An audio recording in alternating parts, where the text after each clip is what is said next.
Good morning, and thank you for joining us today. I stand before you to make an announcement. This morning, in a joint filing with the state of Montana, Wyoming has asked the Supreme Court of the United States to review the decision by the state of Washington to deny the Millennium Bulk Coal Terminal permit. I did not make this decision rashly or lightly. Vital state and economic interests are at stake.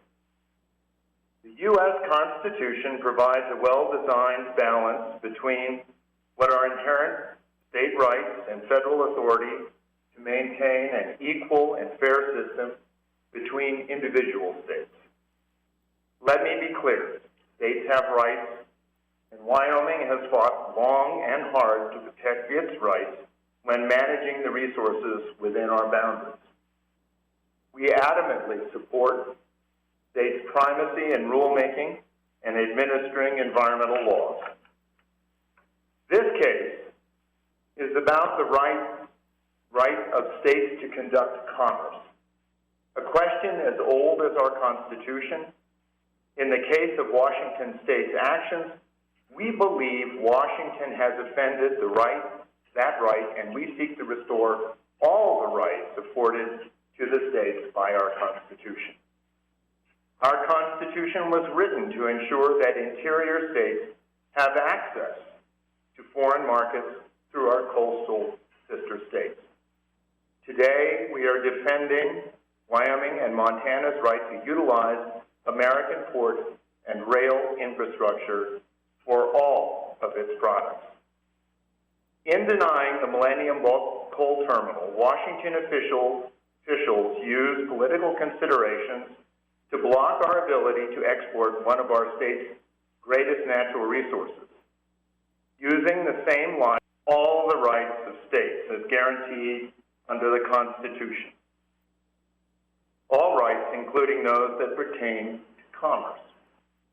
It is neither a political battle nor an attempt to ride roughshod over the legitimate rights of states to manage their own affairs.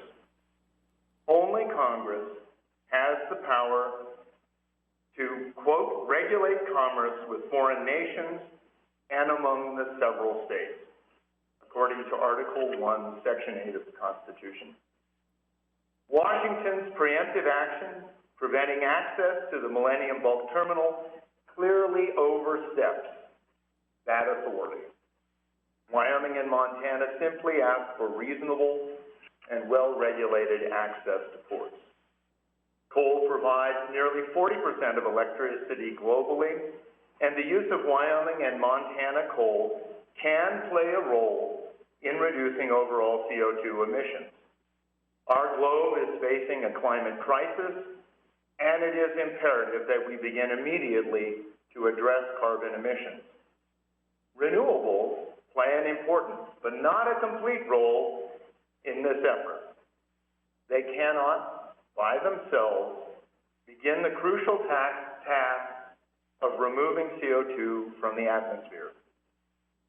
This is a global challenge that better technology can address, one which our trade partners in Japan and South Korea are leaders in developing. Sticking our heads in the sand and pretending that some arcane offset calculus can actually reduce carbon has so far not worked out. 30% reduction in domestic coal consumption over the past decade, 10% year-over-year reduction in coal exports from Wyoming, and still the global average temperature is still rising. Hottest decade on record, second hottest year.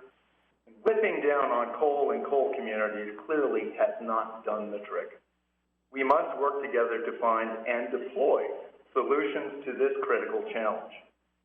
Rather than turn our back on potential answers, we must aggressively pursue and facilitate research around the globe on better technologies, better ways to disseminate those technologies, and better ways to account for carbon use.